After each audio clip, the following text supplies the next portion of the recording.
The story unfolds in spring, with cherry blossoms in full bloom, their soft pink petals filling the park. Amid this serene setting, a young couple sits close together. They appear to be lovers, yet there's an unusual tension between them. The boy, Kaminata Namito, looks puzzled, his gaze fixed on the girl beside him. She is strikingly beautiful, but something feels off. A paper bag covers her face, and her clothes seem drenched in an unknown liquid. Then, she suddenly turns to him, reaching out to touch his leg and pointing at his bare foot. Surprised, he exclaims in alarm but quickly realizes she's just curious about why he's not wearing shoes. His shock fades into mild curiosity. Before he can answer, his thoughts drift back to a few hours ago. While entering the school, he recalls a song in which the singer dreams of making 100 friends. On his first day in class, he feels a bit isolated and wonders if he has made even 1 or 2 friends. His name is Kaminata Namito, a hopeful high school freshman, and he smiles, thinking about his goal of making new friends. Struggling with the idea of connecting with others, Kaminata watches his classmates and notices 2 students bonding over their assigned seats. Inspired, he figures asking about seating arrangements might be his way in. As he prepares to approach someone, an absurd thought crosses his mind. The person could end up being his girlfriend, or even worse, claim to be a demon lord with a powerful presence. He imagines being trapped as her loyal servant throughout high school. Distressed by his overactive imagination, he buries his face in his hands, dreading the idea of being anyone's subordinate. Thankfully, the teacher enters, signaling the start of homeroom, and he relaxes. Excited by the upcoming introductions, he hopes to find someone with similar interests. As he observes his classmates carefully, he half expects to spot a hidden demon lord among them. When a student named Ikawa introduces himself confidently, Kaminata is impressed. Ikawa, a polite-looking boy with a strong build, shares that he played baseball in middle school and invites anyone to be his friend. Kaminata listened closely, feeling a glimmer of hope as his classmates introduced themselves. However, when the teacher called the next student, he froze, realizing he was up next. He knew a good introduction could make him seem approachable, but he felt uncertain since he hadn't done anything special. A wave of panic washed over him, and as his turn neared, he decided to imitate the student just before him. Nervously, he half closed his eyes and clasped his hands, hoping the student before him would give a simple introduction he could easily repeat. His focus sharpened when a beautiful yet visibly anxious girl stood to speak. She stumbled over her words, so nervous that even her name came out in broken pieces. The teacher, addressing her as Kamiyama Samidare, gently encouraged her to relax.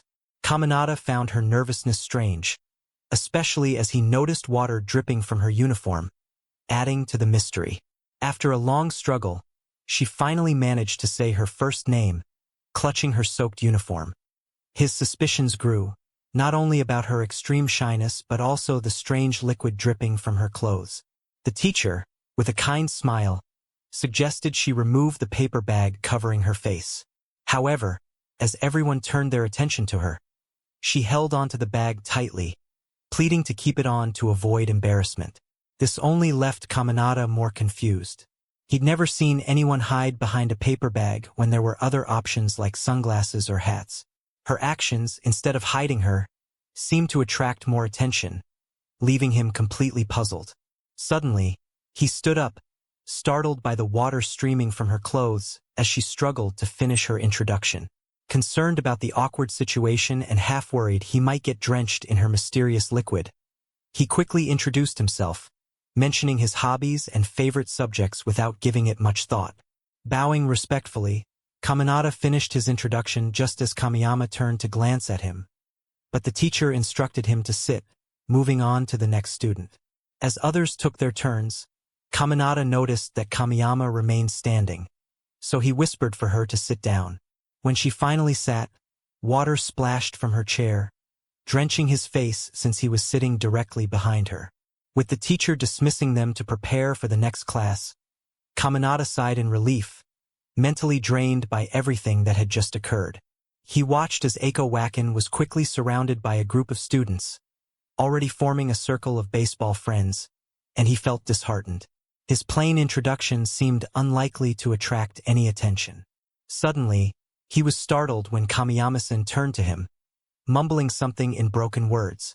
Confused, he tilted his head to let water drain from his ear and politely asked her to repeat herself, speaking slowly.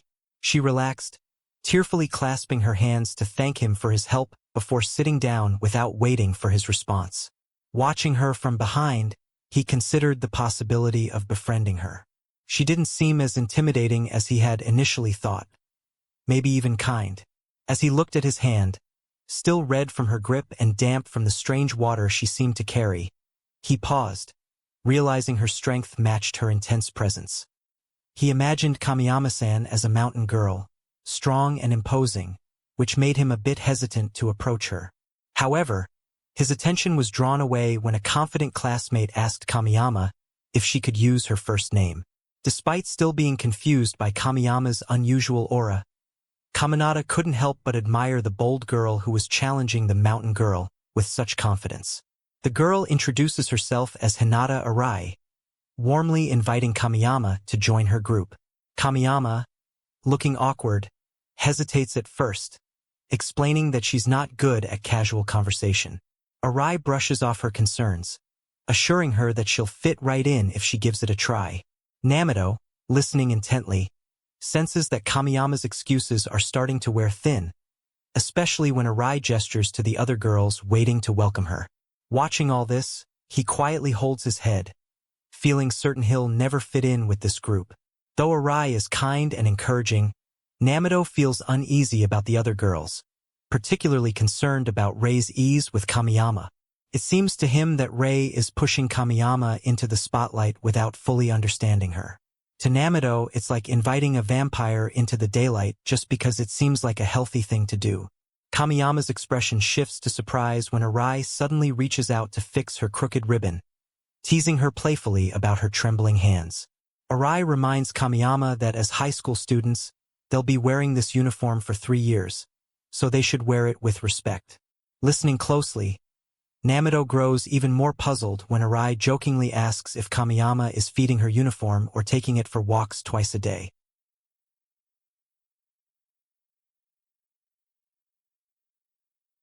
He's so baffled by the conversation that he briefly wonders if he's been transported to a world where clothing is alive. His confusion deepens when Arai turns to him with a bright smile and asks about his uniform care routine. At first, he thinks he's misheard, but seeing Arai's confident demeanor, he starts to worry that he's been neglecting his own uniform. Hesitantly, he admits that his uniform doesn't like to eat, only for Arai to laugh and clarify that she was asking about the thread he uses for frayed edges.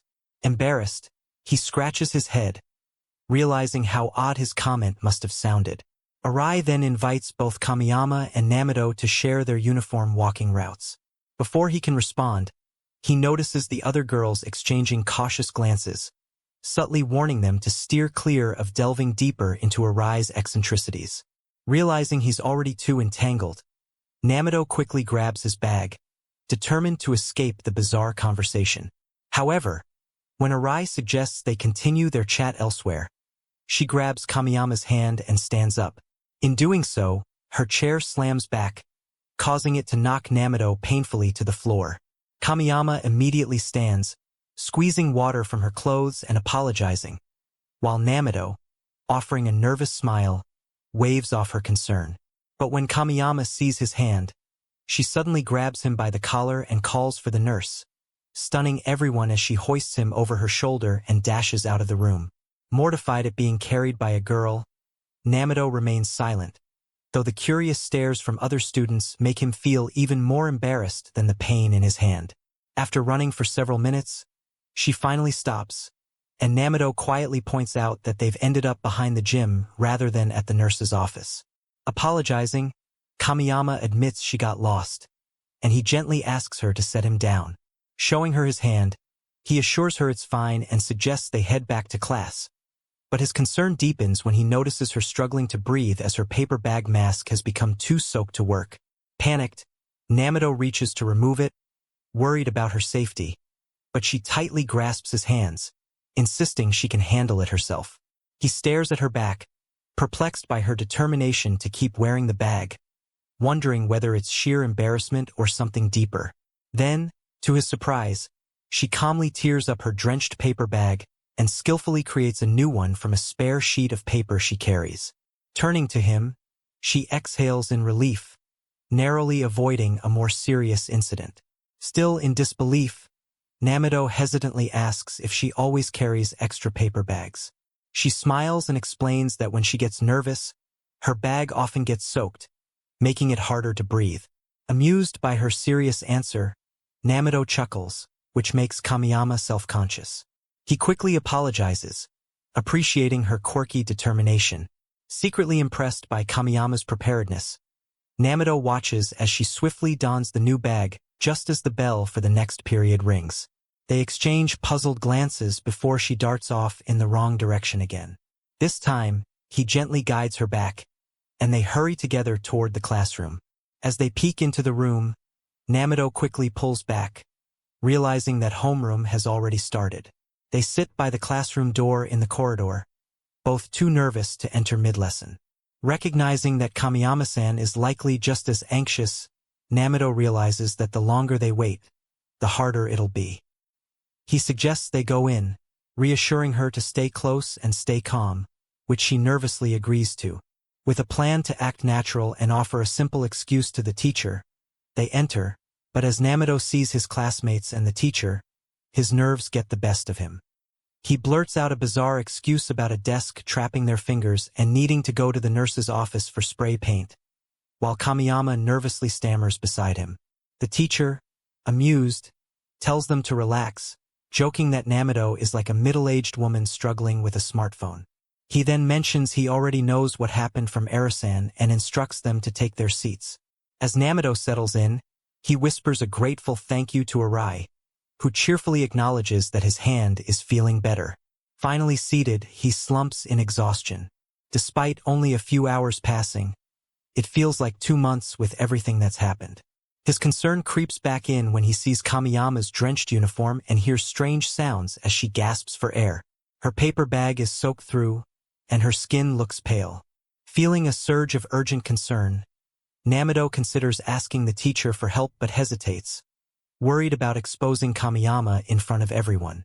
Then he remembers the large paper bag in his backpack and feels a flicker of relief, hoping it might help. Without another thought, he places the large paper bag over her, only to gape in shock. It's much bigger than her previous one. But ᴄᴏᴘ's surprise quickly turns to admiration as Kamiyama expertly adjusts the large paper bag, tweaking it to fit perfectly. She thanks him, but he gently reminds her to face forward, where their classmates are already buzzing about the flash of her quick crafting. When the teacher announces the end of class and reminds everyone to prepare their materials for tomorrow, ᴄᴏᴘ feels completely drained and plans to head home right away. However, as he steps out of the classroom and notices Aikawa walking with a girl, he smiles wistfully, wishing he too could experience the cheerful company of a girl on the way home. Caught up in his thoughts, his hand over his heart, he jumps in surprise when someone unexpectedly grabs his leg. At first, he mistakes the culprit for a mischievous kappa, but soon realizes it's Kamiyama-san, thanking him profusely for his help. Embarrassed, he urges her to stand up, insisting that thanks aren't necessary, though he can't help but notice her surprising strength. She insists on expressing her gratitude and, with difficulty, vows to do anything to repay him. Stunned, ᴄᴏᴘᴘ realizes this is the very dream he's had. A girl earnestly promising to do anything for him. Panicked, he tries to slip away, noticing the curious glances and whispers from their classmates about her drenched state and his apparent role in it. To ease the awkwardness, he quickly suggests that she thank him by treating him to juice next time. To his shock, she immediately hoists him over her shoulder, repeating juice as she dashes straight to the cafeteria. Despite his pleas to grab his shoes and bag, Kamiyama remains completely focused on her mission to get him juice. In a strange way, it feels like his second dream, going home with a girl, is coming true, though not exactly as he had imagined. Finally, she sets him down firmly on a park bench. Dazed and staring up at the sky, ᴄᴏᴘ tries to process everything that's happened as Kamiyama appears behind him, offering him a juice with a determined look. Holding the can, he can't help but think that they almost look like a couple. As he sits, watching her pull part of her bag aside to drink, she suddenly notices his bare feet. Without hesitation, she grabs his leg, asking with genuine concern about it. Realizing the awkwardness of the situation, he explains that they're still at school. Kamiyama quickly apologizes, saying her only intention was to thank him, not to cause any trouble. He smiles and reassures her that it's nothing, thanking her for the juice. Nervously, she admits that today terrified her, sharing how uneasy she feels around unfamiliar people. ᴄᴏᴘ is surprised when she effortlessly crushes her juice can, revealing her frustration. She explains that if she weren't so anxious, none of this would have happened. He kindly asks if she thinks she'll feel better once she's settled into school. She nods, saying she hasn't made any friends yet and had hoped to start high school without feeling so anxious. Understanding how tough it must be to feel friendless, ᴄᴏᴘ offers to help her make friends. Her face lights up, and she promises to support him in return. When she asks what he values in friends, ᴄᴏᴘ thinks for a moment and says he likes people he can talk to without feeling nervous. They share a brief look, realizing they're already doing that with each other. Nearby, a man overhears them and approaches, laughing as he declares them friends already. Though ᴄᴏᴘ brushes it off with a joke about how his past friendships led to trouble, he feels a flicker of hope. Turning to Kamiyama, he asks if she'd be his friend. Though it feels a little unusual, she smiles warmly, takes his hand, and happily agrees. Both of them grin, realizing they've made their first friend on their very first day at school. The next day, Kaminato feels restless in class until Ariai-san greets him with a cheerful good morning. Instinctively, he stands and bows, still treating her formally as the new class president. Laughing, she encourages him to just call her by name instead. Though he views her as the president, he's genuinely impressed by how effortlessly she lives up to everyone's expectations. He recalls how, just yesterday, the teacher had asked for a volunteer to be the class president. The room had been filled with tense silence, and Kaminato grew anxious, fearing no one would step up. Just then, Ariai-san raised her hand and volunteered with a confident smile. Kaminato felt a wave of relief and admiration, viewing her as a calming, almost goddess-like presence. She was not only beautiful but also exuded the qualities of a natural leader. He snaps out of his thoughts when Ariai-san bends down to greet Kamiyama-san, who is hiding under his desk, visibly embarrassed. As she stumbles out, tugging at her untucked shirt, Kaminato gently advises Ariai-san to ease up, or Kamiyama-san might die of embarrassment. Understanding, Ariai-san smiles warmly and reassures Samidare that they're already friends, having spoken the day before. Kaminato admires her even more, amazed by how easily she connects with others. It had taken him 2 days to befriend Kamiyama-san. Ariai-san excitedly asks if they'd consider joining a school club. Though neither Kaminato nor Kamiyama has decided yet, he jokingly mentions wanting to join the GHQ, Go Home Quickly, club. His mood shifts when Ariai explains that club participation is mandatory. Frustrated, he asks if she's chosen a club, and she thoughtfully mentions wanting to try something new, as she was in the swimming club in middle school. Ariai eagerly suggests they explore the clubs together after class. Kaminato, seeing it as a hassle, tries to decline, but Ariai insists, even inviting the nervous Kamiyama, who hesitantly agrees. They all decide to check out the clubs after the bell rings. After the bell rings, Kaminato and Kamiyama leave the decision of which club to start with to Ariai-san. She cleverly suggests they try a club focused on inclusivity, and the trio decides to visit the music club first. A club member hands them instruments for a trial session, and the club captain quietly whispers to his fellow members that they should accept anyone who can make even a small sound, as they're short on members. Ariai-san receives a trumpet and plays it so beautifully that the teacher is impressed, questioning if it's really her first time playing. Ariai-san humbly attributes her success to the instrument itself, rather than her own skill. However, Frustration builds within Caminado as he struggles with his assigned instrument, blaming the club members for giving him a faulty one. Meanwhile, a student approaches Kamiyama-san, asking her to try the drums. Caminado watches in shock as she enthusiastically bangs her head against the drum instead of using the sticks, nearly sinking into it.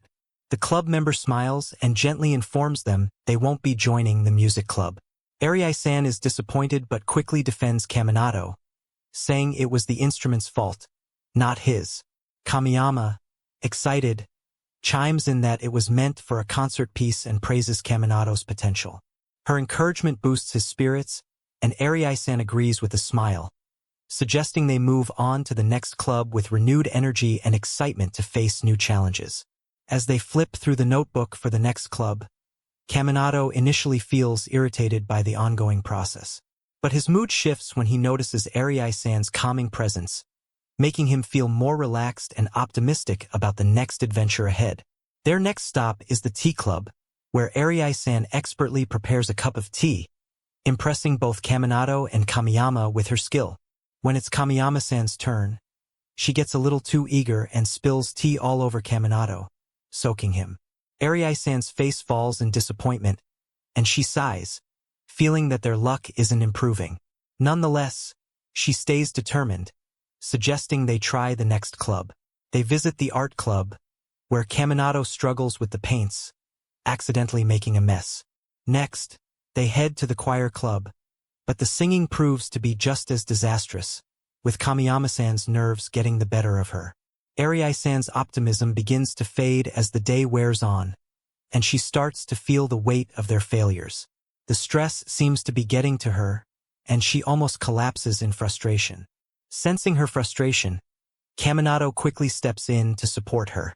He tells her with a reassuring smile that they can keep going, that they'll succeed eventually. Despite the setbacks, Caminado remains determined. In a burst of motivation, he ties a scarf around his head, a symbol of his resolve, and suggests they try the sports club next. Arai-san agrees, noticing Kamiyama's height and strength, which could be a good fit for a sports team. But when Kamiyama-san sadly admits she's not good at sports, Arai-san encourages her to give it a try, reminding her that she'll never know unless she does. Kamiyama hesitates, and then shares a vulnerable truth. In middle school, people expected a lot from her due to her height and strength. But her nervousness led to failures, and she ended up a ghost member of a club, always on the sidelines. With tears welling in her eyes, she confesses her fear of repeating that in high school, of failing and not being able to fit in. She looks down sadly, her emotions overwhelming her. Caminado and Arai-san both feel for her, and Caminado, realizing the weight of her anxiety, begins to think about how to help her overcome it. He wonders if joining a smaller, more supportive club might make her feel less anxious. Meanwhile, Arai-san notices Kamiyama staring down at something below. Leaning over the railing to see what she's looking at, Arai-san spots a cheerful girl chatting happily with a group of others. Kamiyama-san softly expresses a wish to be like her, to feel comfortable and confident in social situations. Arai-san admires the girl's uniform and glowing skin, joking that she must eat really well. After a moment of thinking, Caminado suddenly gets an idea. His eyes light up with excitement as he suggests an alternative. Instead of joining an existing club, why not start their own? He enthusiastically explains his vision for creating a space where Kamiyama-san wouldn't feel nervous, somewhere they could all be themselves without the pressure of fitting in. However, as soon as the words leave his mouth, his excitement begins to waver. He starts to worry about the practicalities, how to actually organize such a club, what they would do, and how to make it work. Despite his doubts, his determination to help Kamiyama is clear. He looks at her, hoping she'll be as excited about the idea as he is, and ready to take on the challenge together. At that moment, Arai-san steps forward, remembering something and flipping through a book to show that it's possible to start their own club. Caminado, excited by the idea, feels a wave of happiness when Arai-san agrees to help establish the club. She then asks him for his thoughts on what kind of club they should form, joking that it shouldn't resemble the GHQ. They begin brainstorming ideas for a club that's fun for everyone without being too exhausting. After a long discussion, they still can't decide on a name. Samadori-san, feeling guilty for slowing them down, nervously apologizes, wiping sweat from her forehead. Arei-san reassures her that it's fine since they're all friends now. Inspired by Kamiyama's words about friendship and communication, Arei-san suddenly becomes enthusiastic and suggests creating a conversation club. He eagerly asks for their thoughts on the idea. Both girls are taken aback by the idea of a conversation club, and Arei delves into his belief that friendship is built on communication. He passionately argues that effective communication is essential, stressing how important interaction is in society. He envisions a vibrant high school life if everyone improves their conversational skills. With a final push, he emphasizes the importance of honing their communication abilities. To his surprise, Arei, impressed, steps closer to him and agrees that communication skills are indeed important. She then turns to Kamiyama-san to hear her opinion on the club idea. With a hopeful smile, Kamiyama nods in agreement, seeing it as an opportunity to improve her own skills and perhaps talk more comfortably. Excited, he suggests they go ahead with the idea, reassuring them that the club will have everyone's support. Kamiyama thanks him with a grateful bow for understanding her struggles. Although her face remains hidden behind her paper bag, he wonders if she's smiling underneath. Then, curious, he asks if she would remove the bag once she feels confident enough to speak. But when she nervously grabs the bag and stammers a loud refusal, he immediately apologizes, worried that he might have pushed her too far. They enter the staff room, where the teacher is intrigued by their idea for a conversation club, but informs them that they need 4 members to make it official. This news leaves them feeling anxious. On their way back, Arei asks him if he has any other friends. After thinking for a moment, he apologizes, admitting that Kamiyama-san is his only friend so far. Arei sighs as well, explaining that her friends have already picked their clubs. Noticing their shared concern, he wonders if anyone would even be interested in joining their club. Just then, Kamiyama hesitantly mentions that she knows someone who might be interested, causing him to briefly feel a pang of sadness, thinking she might already have a whole group of friends. But Arei quickly cheers up, encouraging Kamiyama to invite her before she commits to another club. Without wasting any time, Kamiyama lifts him onto her shoulder, and they hurry to find the potential new member.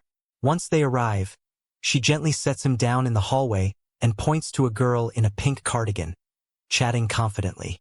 He's surprised, wondering if this girl is actually someone with such a typical, outgoing personality. However, Arei recognizes her as the one who had been observing them earlier in the hall and excitedly praises Kamiyama-san for her choice, eager to know if the girl is really her friend. Kamiyama, looking a little frustrated, explains that she barely knows her, but she feels she'd be a great fit for their club. As they turn to leave, they spot the girl talking animatedly with A-chan, who is partly hidden behind a pillar. They overhear her discussing things like stylish hair and weight, and he realizes this girl doesn't seem shy at all. Filled with renewed hope, Arei encourages Kamiyama to invite her, but she hesitates and nervously stammers, saying she can't. Seeing her discomfort, Arei sighs and agrees that it might feel awkward to suddenly add people to their group. While the girls are talking, Kaminato watches closely, noticing that the girl is doing all the talking, as he hears no responses from the other girl. Suddenly, the girl catches him staring and glares at him, muttering about a strange guy spying on them. Feeling embarrassed, he starts to introduce himself, but then he spots A-chan, who has wheels instead of feet and a flat, 2D face. Shocked, he exclaims loudly, while Arei stands there, equally surprised, realizing that A-chan is just a cardboard cutout that the girl has been conversing with. Trying to regain his composure, Kaminato tells himself not to be rattled, while Kamiyama-san is impressed that the girl can have a full conversation with a wooden figure. Inspired by her energy, he decides she would be perfect for their conversation club. As the girl starts to walk away, Kamiyama urgently nudges him, urging him to invite her. Overcome with panic, Kaminato steels himself and rushes after her, especially since Arei is still frozen in shock. As he approaches the girl, already accepting that his peaceful life is over and the club is his new reality, He introduces himself and asks if she'll listen. But when she turns around, she immediately shoots a beam of bright light from her eyes, narrowly missing him. He stumbles back, defeated and somewhat frustrated, realizing he can't even talk to her. Noticing that Arei is still stunned, he asks Kamiyama-san to try instead. Despite her nerves, she bravely walks up to the girl, sweat starting to form on her forehead, dampening her paper bag. Using her height advantage awkwardly, she invites the girl to join the conversation club. Kaminato watches through his fingers, worried that the girl looks more like a ghost than a potential club member. Fortunately, the girl only frowns, clearly unimpressed by the invitation from someone she doesn't know. Kamiyama retreats, visibly upset by the rejection. Kaminato reassures her, praising her courage and noting that despite the girl's intimidating demeanor, she didn't react too harshly. It's clear she hasn't joined any club yet, making her the perfect candidate for theirs. Finally, Arei snaps out of her shock and suggests they try again, this time working together as a team. Feeling encouraged, they rally their spirits and, with renewed determination, prepare to give one last push to recruit their strong-willed, slightly intimidating potential club member. Arei-san approaches the girl with her most polite and friendly attitude, even asking if she can talk to her 2D friend, Ai-chan. The girl turns to her and says Ai-chan wouldn't want to talk, but Arei, still smiling brightly, insists that she really wants to speak with her and even asks for her name. Watching from the sidelines, Kaminato observes the exchange closely, like examining it under a microscope. Realizing she's being ignored, Arei sneaks a glance at Kamiyama, who cleverly shows her a large notebook filled with helpful tips, signaling for Arei to emphasize their eagerness to chat. Picking up on the hint, Arei turns back to the girl and gently repeats her wish to connect, while Kamiyama and Kaminato cheer her on from behind, boosting her confidence. They even show her another page in the notebook with a final, persuasive line. Without hesitation, Arei reaches out and softly takes the girl's hand, warmly insisting that they need her for their club and once again asking for her name. Finally, with a slightly flushed face and sweating from the intensity, the girl quietly introduces herself as Aminoharu and wonders if they truly need her. The trio cheers in response, introducing themselves in turn.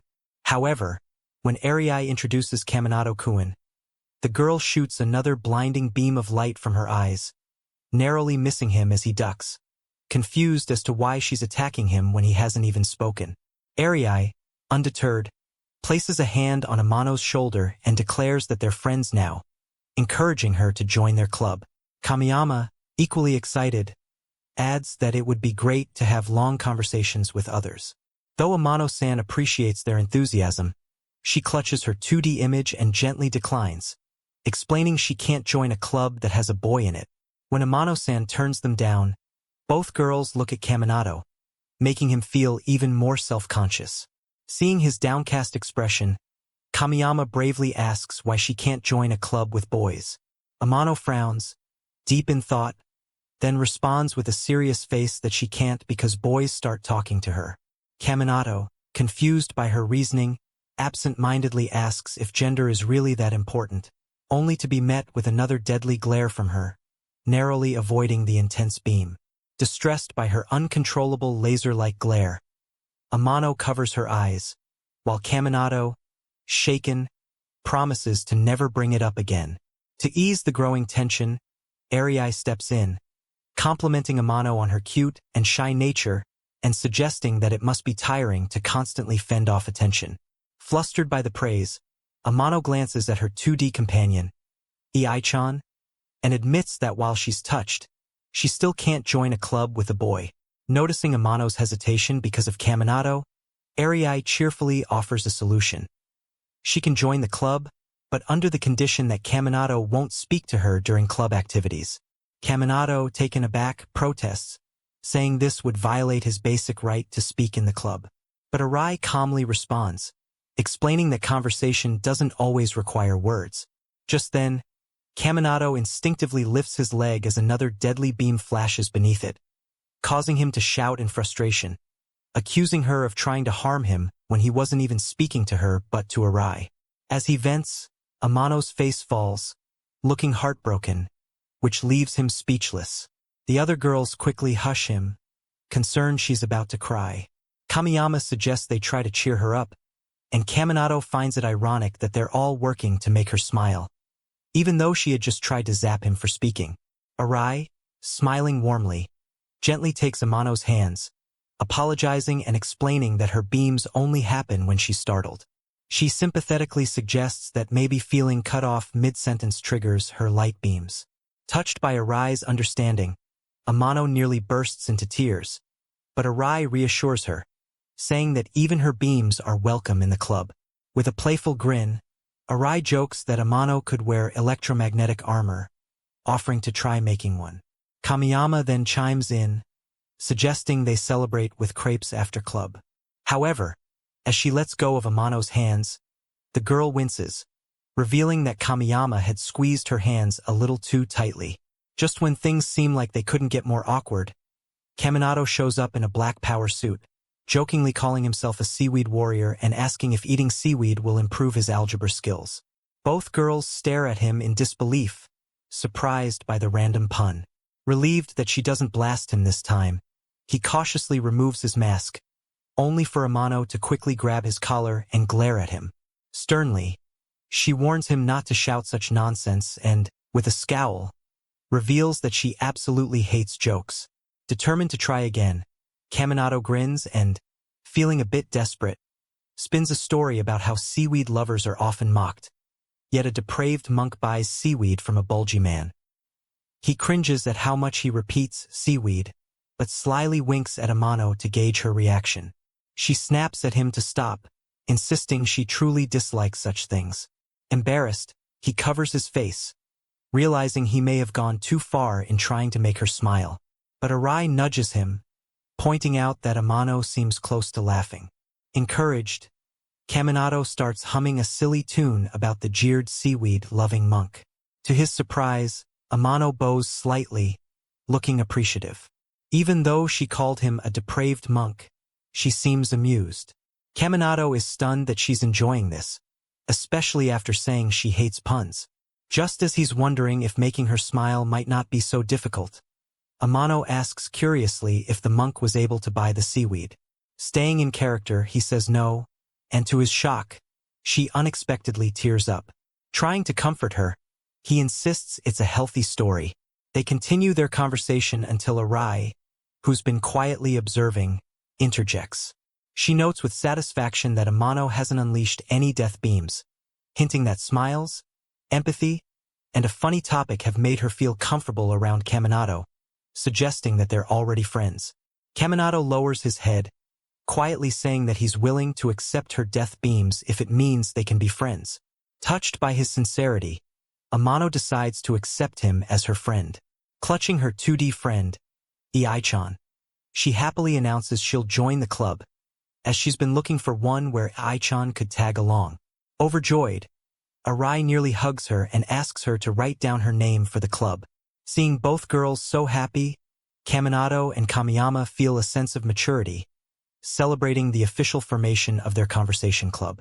Kamiyama expresses, with deep emotion, that club activities once felt like an impossible dream, and she's thrilled it has now come true. Eager to know more, Kaminato curiously asks her about her other dreams.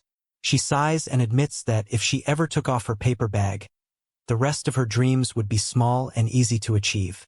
Then, with a hint of sadness, she shares that many people have told her to remove the bag if she truly wants to fulfill her dreams. She's considered it but has never found the courage to do so. Gratefully, she thanks him for helping her realize a dream without asking her to remove the bag. Overjoyed, she calls him her hero. Confused at first, Kaminato blushes at her words and modestly explains that he isn't really a hero, as heroes usually save people in true trouble. But with a cheerful smile, he declares himself her friend, promising to support her whenever she needs him. Although he can't see her expression beneath the bag, he senses his words have made her truly happy. After facing numerous challenges and close calls, they finally feel a surge of joy as their conversation club is officially up and running. Excited to begin their first activity, Kaminato is met with complete silence. Amano-san is busy giggling and chatting with Ai-chan about shopping and fashion, while Arai-san cheerfully encourages Kaminato to give it his best effort. Though tired, he feels a small sense of relief from her support. However, his worry grows when he realizes that Kamiyama is missing, even though she had been sitting nearby just moments ago. He searches for her and finds her trying to hide. When he asks what's wrong, she nervously admits that it's her first club activity, and she feels anxious. Encouraging her to join, he then approaches Amano-san, suggesting they begin their first session. In response, she clings to Ai-chan, angrily calling him trash for trying to engage her. Feeling disheartened, he realizes they can't start the club without her participation. But when she sees his downcast expression, she reluctantly agrees to follow his suggestions, albeit for just a moment. Although frustrated by the tension, Kaminato focuses on gathering everyone's attention and proposes a simple topic to discuss. He invites members to raise their hands if they have ideas, but Amano-san immediately yells at him, questioning whether he has any inappropriate thoughts.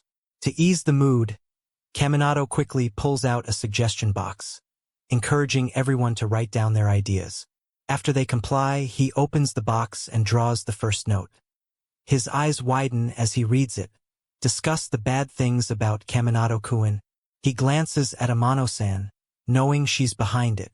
Despite her adamant denial, she can't help but smile and adds that it's a great conversation topic. Annoyed, he tears up the suggestion and dismisses it, prompting her to shout that she put her thoughts and feelings into it, making it clear that she's the one who wrote it. He picks up the next note, which suggests discussing JAS standards and uniforms. Arai-san raises her hand, claiming she wrote the suggestion about JS standards, which Kaminato already knows.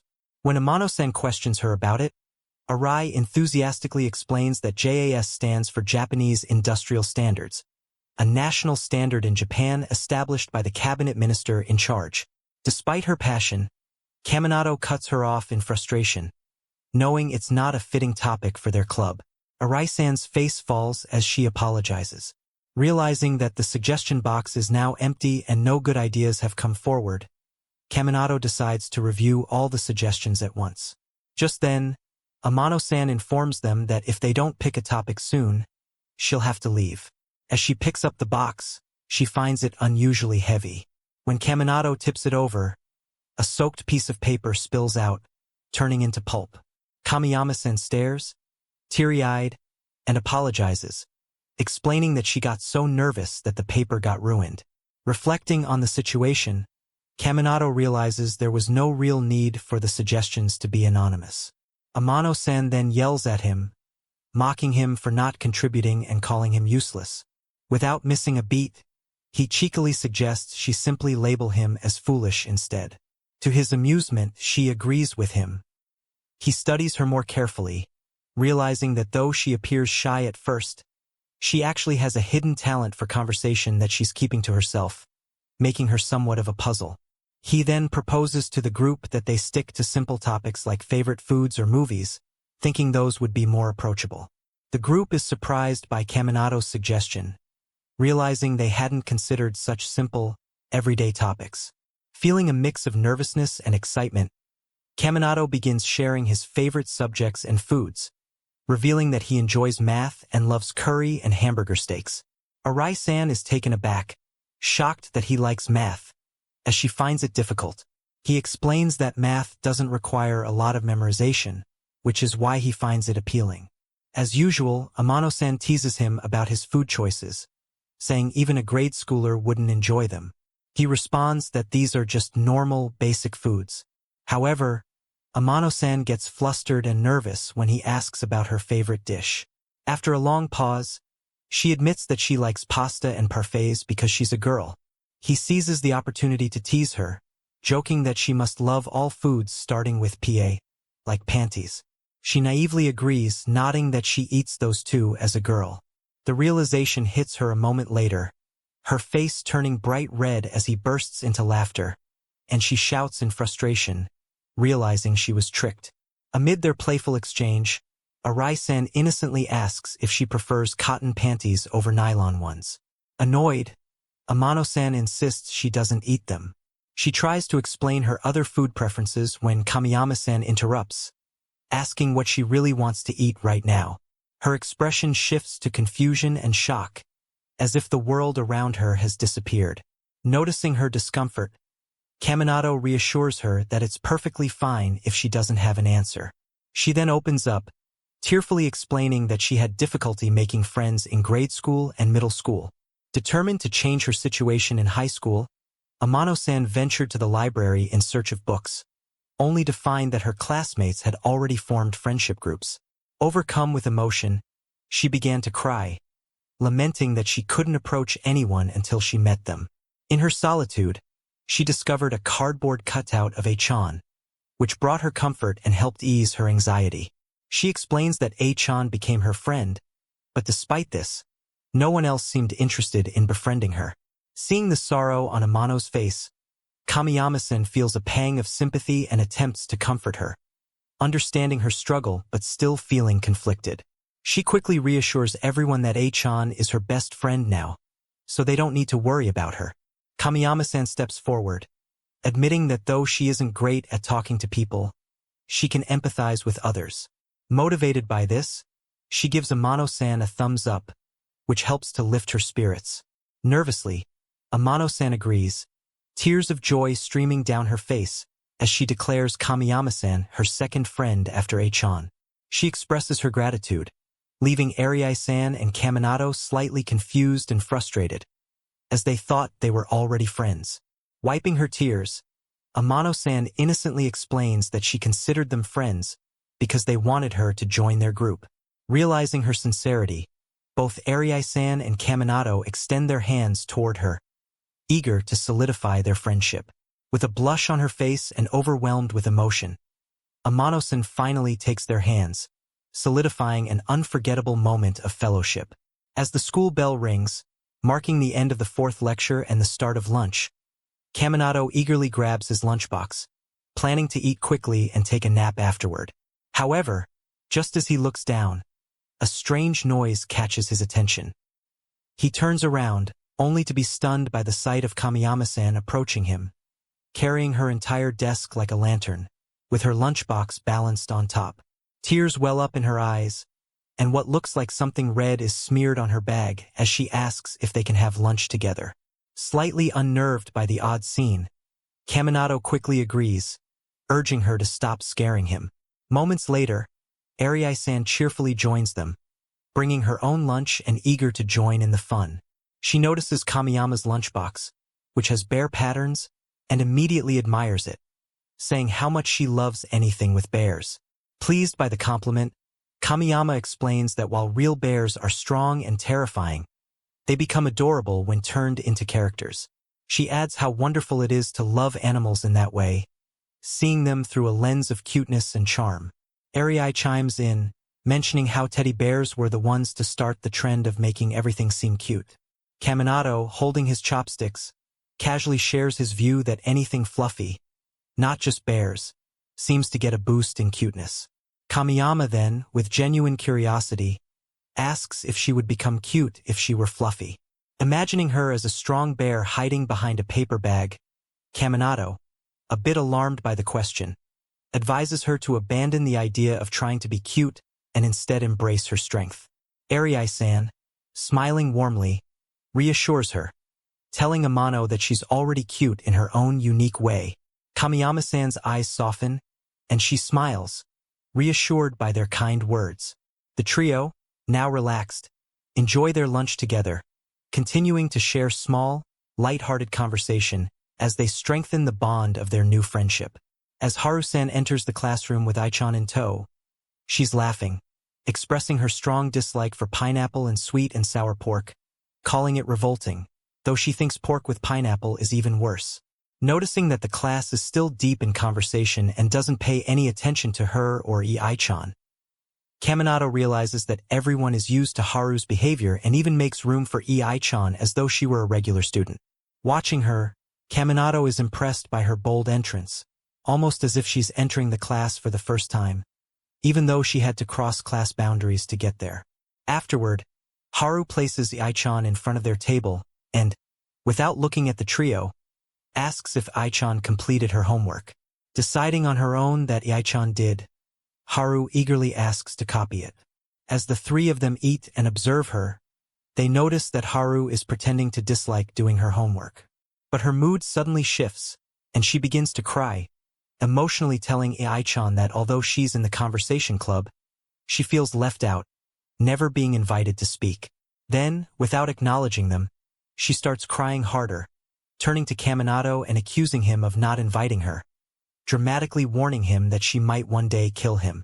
Realizing how serious she is, Kaminato covers his face, half expecting Haru to unleash a light beam attack. Instead, she sighs and admits, with a touch of sadness, that she's already turned down other invitations. Irai-san, however, insists that the more, the merrier, and encourages her to join them. Impressed by her quick change in mood, Kaminato is relieved to see her cheerful again. As she opens her lunchbox, Irai-san excitedly praises her sandwiches and asks about the ingredients. Haru happily explains, pointing to one with yellow pickled radish and another with chikawa and potatoes. Noticing Kaminato's hesitant look, she reveals another sandwich, proudly claiming it has butter and tastes especially delicious.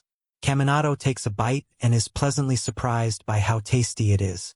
With the whole club gathered, Irai-san suggests they begin discussing activities for the May holidays. Kaminato, however, feels somewhat discouraged about the idea of having club activities during his free time. Haru eagerly agrees with Irai, and even Kamiyama, who hasn't made any other plans, joins in. When they mention going with the majority rule, Kaminato is taken aback, realizing they've already made the decision without consulting him. He half-heartedly proposes they focus on addressing the club's weaknesses, like other clubs do during long breaks. Irai, catching on to his suggestion, points out that they don't have a club room and will likely need to hold their activities outside.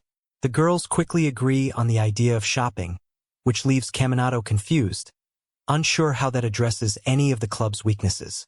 Noticing his confusion, Haru shares a story, revealing that shopping is actually a difficult task for her. She recalls that whenever she asks Ai-chan for shopping advice, the store staff seem to disappear.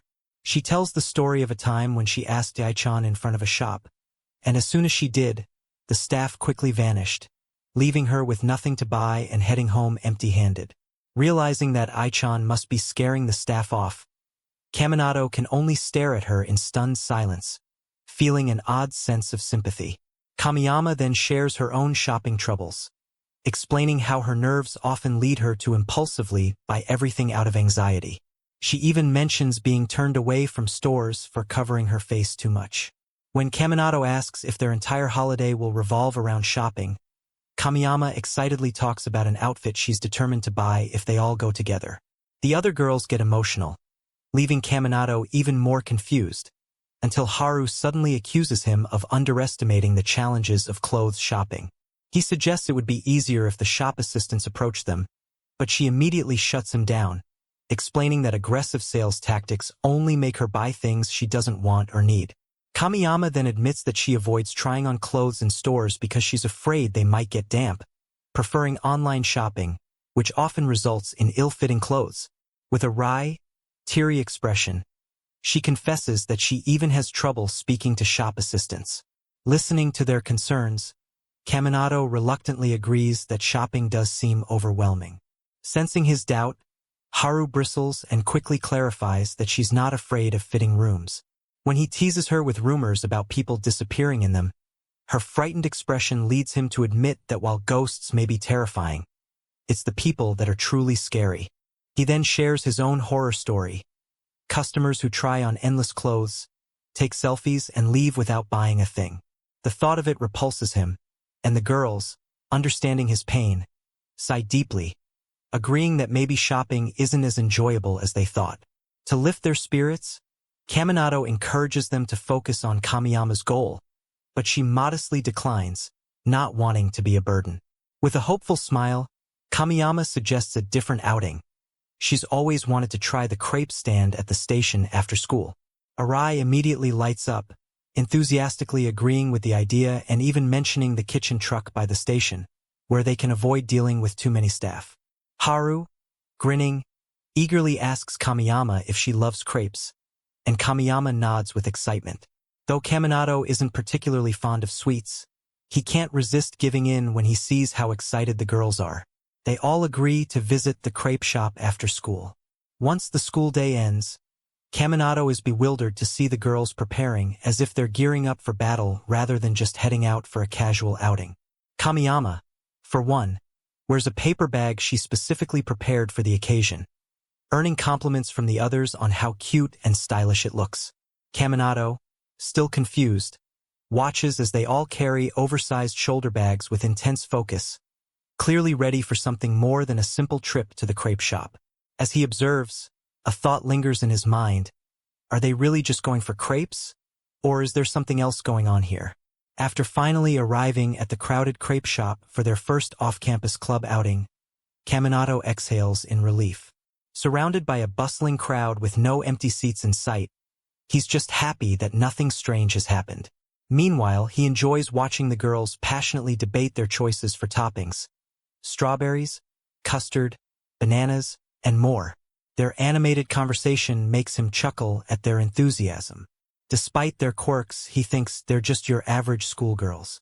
When Arai turns to him with a bright smile and asks what he'll order, he hesitates, joking that he'll just copy her order since he can't decide. But Haru, misunderstanding, thinks he wants to match her order and blushes. Panicked, she begins rambling about how ordering the same thing would make them look like a couple. As Kaminato tries to clear up the mix-up, Haru's face shows she's ready to give him a death stare when suddenly, a splash of water distracts him. It's Kamiyama, her bag drenched as she nervously tries to place an order, struggling to speak. Seeing her distress, Haru and Arai immediately rush to comfort her, drying her off and offering kind words. Kaminato watches, amused and impressed by the girls' supportive bond. Haru even suggests a unique trick to calm Kamiyama's nerves, telling her to imagine everyone around her as A-chan. To his surprise, Kamiyama's anxiety fades, and she manages to pull herself together. With renewed energy, Arai steps forward, admiring the tempting crepes and encouraging everyone to order before it gets even busier. Feeling more confident, Haru eagerly announces she'll be getting the custard pudding special herself. Just as Haru is about to rush off alone, Kaminato shouts a warning, saying she could be in danger if she tries to navigate the crowd without A-chan. Haru glances back, her expression resolute, and insists they trust her serious face. She's ready to tackle this mission on her own. Summoning all her courage, she steps up to the truck but freezes when she sees the towering, cheerful owner. Nervously, she stammers that she's the customer, attempting to place her order, but the owner interrupts with a grin, calling her adorable and offering her a special discount. Before she can explain what she wants, he insists that tropical fruits are perfect for her skin and hands her an enormous, extra-large crepe, the Heaven Pegasus Special Gluten Tag. Flustered, Haru ends up buying the huge dessert. As she returns to the group with teary eyes, she hands the reins over to Kamiyama, telling her it's her turn. Kamiyama looks nervous, but Haru begs her to avenge her. With newfound resolve, Kamiyama swears she'll conquer the crepe seller, revealing a small black sticker on her shirt to boost her cuteness factor, hoping it'll give her an advantage. Kaminato tries to step in, but Haru places a hand on his shoulder, warning him not to question her well-thought-out plan. To everyone's surprise, Kamiyama approaches the truck and successfully orders the dessert she really wanted. Now it's Kaminato's turn, but as he nervously steps up to the truck, he starts to order but his hand shakes, causing him to drop his coin. It rolls away, and he watches in horror as it slips far into the truck. Frustrated, he crouches down to retrieve it but quickly realizes it's out of reach. Just then, Kamiyama steps forward, casually lifting the entire truck to get the coin for him. Stunned, Kaminato thanks Kamiyama as she hands him his coin. When he stands to order, he notices the owner inside the truck, visibly shaken by Kamiyama's incredible strength as he bounces around. The owner steadies himself and asks what Kaminato would like, but Kaminato nervously stammers, distracted by the sight of the owner clutching his arm. With a tearful smile, The owner declares that his arm can only make the super extra large tropical fruit special now, effectively deciding for Caminado. Though Caminado had planned for a different dessert, he finds himself walking back with another giant fruity crepe. The portion is so enormous that he can barely carry it. As they all make their way back, each holding their massive desserts, Arai smiles excitedly while Haru, still teary-eyed, vows to win next time. In the end, they all leave feeling satisfied, having learned a lot and shared a memorable adventure. They finish the outing with Haru still teasing Caminado for copying her order, while he sheepishly apologizes, bringing a light-hearted close to their first outdoor club activity. The next day, Caminado walks into the bustling market for their conservation club activity, feeling dizzy from the crowded holiday rush. To his surprise, the crowd parts, clearing a path. Relieved, he spots Haru chatting with Ai-chan about her favorite action movies and battles, while Kamiyama, dressed casually but still wearing her trademark paper bag, walks beside her. Realizing that the crowd split because of the girl's unique presence, he feels more at ease. When he reaches them and apologizes for being late, the girls assure him they've just arrived, though Kamiyama's mystery water has already evaporated, hinting they've actually been waiting for about 30 minutes. With exaggerated concern, Haru jokes that she was sure he'd been snatched by a serial killer who might have started skinning his face. Laughing, Caminado asks if she's living in the same Japan he is, to which she defensively retorts that there's no way to know, adding, it's not a 0% chance. When he thanks her for her concern, she gets flustered, accidentally knocking him with a beam of light, causing him to jokingly bleed as she insists she was only worried because they're club members. Changing the topic, Caminado asks about Arai, and just as Kamiyama begins to answer, Arai arrives, apologizing for the delay because she couldn't decide what to wear. Caminado, confused, points out that Arai is still in her school uniform. With an innocent smile, Arai clutches her shirt and proudly declares it's her usual outfit, cheerfully adding that it's also her holiday uniform. Her excitement only adds to everyone's confusion. Still puzzled by Arai's insistence on wearing uniforms for every occasion, Caminado suggests she try something different today. Arai gasps, genuinely shocked, admitting the thought never even crossed her mind. With that, they officially begin their club activity. Armed with magnifying glasses, they head to a clothing store where Haru is eyeing something to buy. Reminding themselves of their mission to stick to the budget they'd set for their conservation club, they agree to keep their priorities in mind, even if the shop assistant suggests otherwise. When Caminado asks Kamiyama if she'll need to remove her paper bag to check measurements, Kamiyama's face lights up, as if she's had a brilliant idea. Haru, full of confidence, shares her plan to enter the store with Kamiyama, leaving Ai-chan behind. Caminado and Arai step into the store first, greeted by the shop assistant, though Caminado can't help but worry about the other two. The shop assistant, noticing their unusual outfits, politely inquires about their clothing preferences and jokingly asks if they came directly from club activities. They all laugh, feeling like their adventure is already off to an amusing start. Arai quickly clarifies that they're still in club activity mode. With a bit of courage, Caminado adds that their work isn't over until they're all back home. Sensing that her usual sales tactics aren't working, the shop assistant smiles and says she'll be nearby if they need anything, then walks away. Caminado is genuinely impressed by her skills. Her communication is spot on, and she seems to have an answer for everything. To Caminado's surprise, he spots Kamiyama entering the store, wearing a charming hat that cleverly hides her face after the crepe shop incident. His relief quickly turns to concern, though when he notices Haru is nowhere to be seen. Just then, he sees Kamiyama holding up a cute outfit, asking someone for their opinion. Leaning in, Caminado realizes that Haru is cleverly hiding right behind Kamiyama, using a two-in-one coat tactic.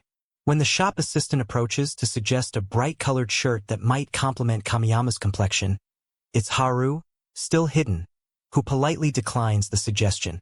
Caminado leans closer and whispers to Haru, agreeing with the assistant about the shirt's potential for Kamiyama's skin tone, but encouraging her to pick her favorite color. Sensing their determination, The shop assistant smiles and lets them lead the way in making their own choices. After some hesitation, Haru, still shy, finally picks a pink shirt with a tiger print. At the checkout, the two girls reveal their clever disguise. Kamiyama hides her face under the hat, while Haru hands over the payment with one hand and discreetly carries her new shirt in the other. Kaminato can't help but smile, genuinely happy that Haru got what she wanted. Arai winks, cheering Haru on for her victory, but Haru, overcome with emotion, admits she couldn't have done it without Ai-chan by her side. Kaminato reassures her, telling her she should feel proud for choosing what she truly wanted, making Haru smile gratefully and thank him with teary eyes. Kamiyama adds her praise, commending Haru for her successful shopping mission. Blushing, Haru nudges Kamiyama, encouraging her to take her turn next, promising Kaminato's support if she needs it. As Kamiyama prepares to make her own shopping attempt, the others watch eagerly, ready to back her up.